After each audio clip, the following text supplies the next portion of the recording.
Hello friends, welcome to Abi's vlogs. നമുക്കിന്നിവിടെ കുറച്ച് മത്തി ഒന്ന് പീര പറ്റിച്ചാലോ? നല്ല സൂപ്പർ ടേസ്റ്റി ആയിട്ടുള്ള ഒരു മത്തിപ്പീര.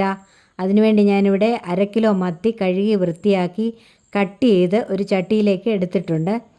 ഞാനിവിടെ 3ആയിട്ടാണ് മീൻ മുറിച്ചിരിക്കുന്നത്. തീരെ ചെറിയ മത്തിയാണെങ്കിൽ ഫുള്ളായിട്ട് ഇട്ടാച്ചാൽ മതി. ഇനി അതിലേക്ക് 1 മുറി തേങ്ങ തിരുമിയത് ചേർത്ത് കൊടുക്കാം.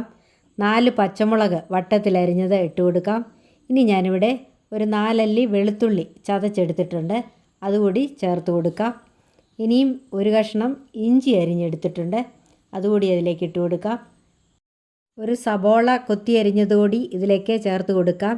ഇനിയും ഞാനിവിടെ 2 ചുള കുടംപുളി കുറച്ച് നേരം വെള്ളത്തിലിട്ടിട്ട് കഴുകി വൃത്തിയാക്കി എടുത്തിട്ടുണ്ട്, അതൊന്നുകൂടി ചെറുതാക്കി അതിലേക്ക് ഇട്ട് കൊടുക്കാം.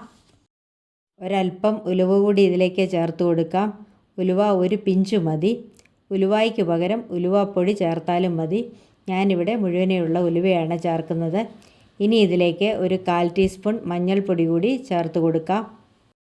ഇനിയും 2 തണ്ട് കറിവേപ്പില കൂടി ഇതിലേക്ക് ചേർത്ത് കൊടുക്കാം. കറിവേപ്പില ഗാർഡൻ ഫ്രഷാണ്. ഇനിയും ആവശ്യത്തിന് ഉപ്പ് കൂടി ചേർത്ത് കൊടുക്കാം. ഞാനിപ്പോഴും പഴയ കാലത്തെ പോലെ ഉപ്പുകല്ല് കലക്കിയാണ് ഉപയോഗിക്കുന്നത്. ഉപ്പുപൊടി ഉപയോഗിക്കുന്നവർക്ക് അത് ചേർത്ത് കൊടുത്തേച്ചാൽ മതി. ഇനിയും ഇതിലേക്ക് ആവശ്യത്തിന് വെള്ളം കൂടി ചേർത്ത് കൊടുക്കാം. ഒത്തിരി വെള്ളത്തിൻ്റെ ആവശ്യമില്ല, ഒരു 1/2 കപ്പ് വെള്ളത്തിൻ്റെ ആവശ്യമേ ഉള്ളൂ. എന്നിട്ട് നല്ലതുപോലെ ഒന്ന് ഇളക്കി കൊടുക്കാം. മീനിന് ഒരുപാട് വേവൊന്നുമില്ല. ഇനിയും ഇത്രയും വെള്ളത്തിൻ്റെ ആവശ്യമേ ഉള്ളൂ. കണ്ടോ, ഈ ഒരു പരുവത്തിനുള്ള വെള്ളം മതി. നമുക്കിനി ഇത് അടച്ച് വെച്ചൊന്ന് വേവിച്ചെടുക്കാം. ഞാനിത് വിറകടുപ്പിൽ വെച്ചാണ് ഉണ്ടാക്കുന്നത്. വിറകടുപ്പിൽ വെച്ച് മീൻ പീരയൊക്കെ ഉണ്ടാക്കുമ്പോൾ ഒരു പ്രത്യേക ടേസ്റ്റാണ്. ഞാനിത് അടുപ്പിൽ വെച്ച് തീ കത്തിച്ചിട്ടുണ്ട്. ഇനി ഇത് വെന്തൊന്ന് പറ്റട്ടെ. നമ്മുടെ മത്തിപ്പീര പറ്റിയൊന്നൊന്ന് നോക്കാം. മീൻ പീരയുടെ പറ്റി റെഡി ആയിട്ടുണ്ട്. ഇനിയും ഇതിലേക്ക് 2 തണ്ട് കറിവേപ്പില കൂടി ഇട്ട് കൊടുക്കാം. കുറച്ച് വെളിച്ചെണ്ണ കൂടി ഇതിലേക്ക് ഒഴിച്ചു കൊടുക്കാം.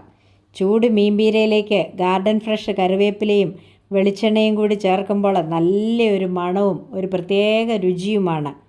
നമുക്കിനി ഇത് വാങ്ങി വയ്ക്കാം. അപ്പോൾ നമ്മുടെ സൂപ്പർ ടേസ്റ്റി ആയിട്ടുള്ള മത്തിപ്പീര ഇവിടെ റെഡി ആയിട്ടുണ്ട്. ഇത് കപ്പ പുഴുങ്ങിയതിൻ്റെ കൂടെയും ചോറിൻ്റെ കൂടെയും ഒക്കെ കൂട്ടാനായിട്ട് നല്ലൊരു സൈഡ് ഡിഷാണ്. ഇത് കണ്ടോ, ഞാനിട്ട് ഈ ഫ്രഷ് കറിവേപ്പില വാടിക്കഴിഞ്ഞു. അതിൻ്റെ ഗുണം ഇതിലേക്ക് ഇറങ്ങിക്കഴിഞ്ഞു. അതിൻ്റെ ആ ഒരു മണവും രുചിയും എല്ലാം കൂടി ചേർന്ന് ഈ പീരയെ അടിപൊളിയാക്കുകയാണ്. അപ്പോൾ ഇതുപോലെ എല്ലാവരും ഒന്ന് ട്രൈ ചെയ്ത് നോക്കണം. എന്നിട്ട് എൻ്റെ വീഡിയോ ഇഷ്ടപ്പെട്ടെങ്കിൽ ഒന്ന് ലൈക്ക് ചെയ്യണം, കമൻറ്റ് ചെയ്യണം, മറ്റുള്ളവർക്കൊക്കെ ഒന്ന് ഷെയർ ചെയ്ത് കൊടുക്കണം. എൻ്റെ ചാനൽ ആരെങ്കിലും സബ്സ്ക്രൈബ് ചെയ്യാതെ ഉണ്ടെങ്കിൽ ഒന്ന് സബ്സ്ക്രൈബ് ചെയ്ത് സപ്പോർട്ട് ചെയ്യണേ. ഇതുവരെയും എനിക്ക് തന്ന എല്ലാ സപ്പോർട്ടിനും നന്ദി. ഇനിയും മറ്റൊരു വീഡിയോയുമായി കാണും വരേക്കും bye bye, take care, thank you, love you all.